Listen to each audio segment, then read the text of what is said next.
peaks hakkama tegelikult laulma, mis nad mulle ikka teevad. Aga mina väidan, et vanasti sunniti kõik asjad peale.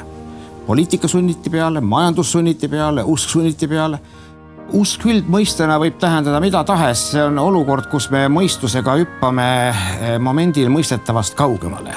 Kunagi noorena ma ikkagi kuulasin rockbände igasuguseid ja oli üks niisugune šoti rockansambel nagu Nazaret. Nazaret või ükskõik, jah. Kujutage ette, et iga rockkontsert hakkab kirikuõpetaja etteastega. Kirik on naiste teema. Mehed on seal lihtsalt iluks või umbes niimoodi olete kirjutanud. Kirik on naiste teema, isegi Luteri kirik on naiste teema.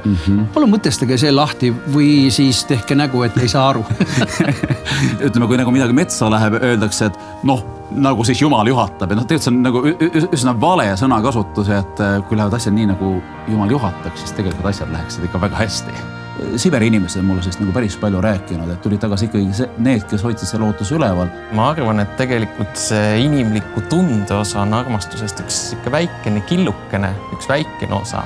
No räägime natuke rahast ka. Nii või teisiti peab pastor selle asjaga ka kursis olema.